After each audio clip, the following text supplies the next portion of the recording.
I want you to imagine something.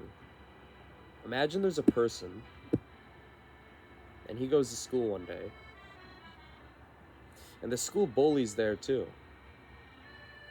And the student's sitting down, minding his own business, and this bully taps him on the shoulder in front of the whole class. He tells him that his shirt looks stupid, that he looks ugly, and that he's a loser. That didn't happen to me. I don't know of anybody who that's happened to. I haven't seen that happen. I'm just saying, picture something like that happening. Now imagine two given scenarios. In one of them, that student completely forgets about it, and he stops worrying about the past, or the things that have happened to him, or the things that people have said to him. But I want you to imagine another instance.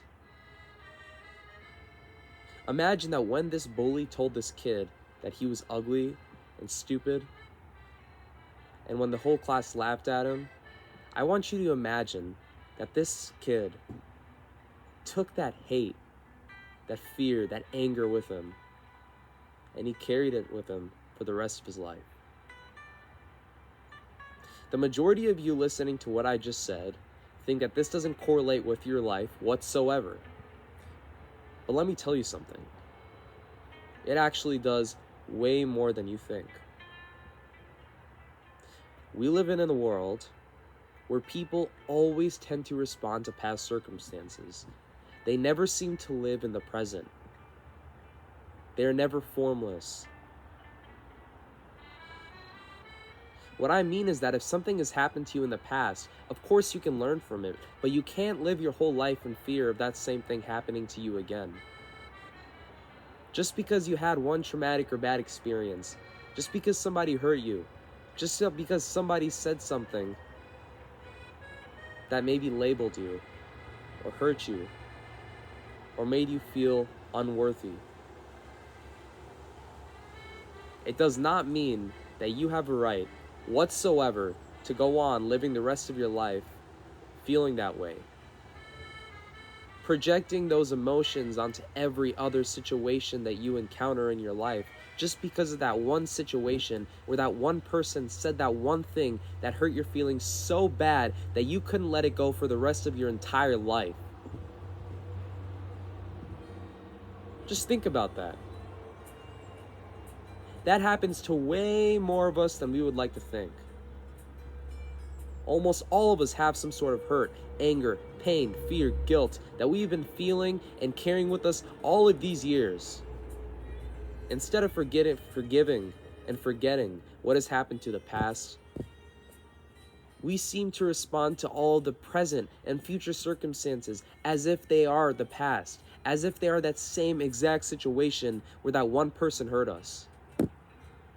When we go out and we interact with individuals today, we automatically assume that they think we're stupid and ugly, like that one bully called us 10 years ago in school.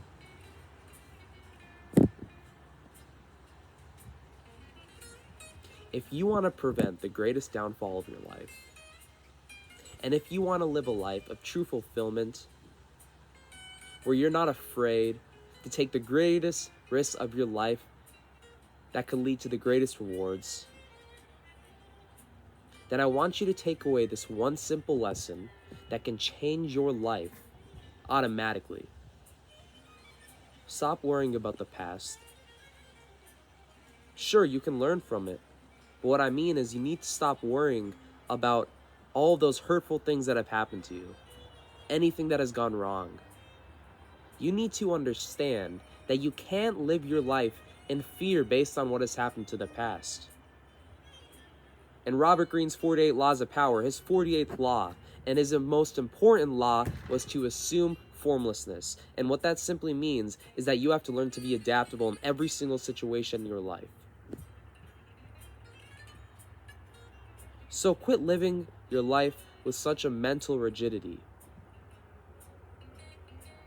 Stop thinking that what has happened in the past is going to happen now. Stop thinking that just because that one bully called you stupid and ugly 10 years ago, that everybody else thinks that about you 10 years later today. Live in the present. respond to circumstances, and see circumstances as they are in the present. And I can promise you without a doubt that you will live your life happily, gladly, and beyond fulfilled.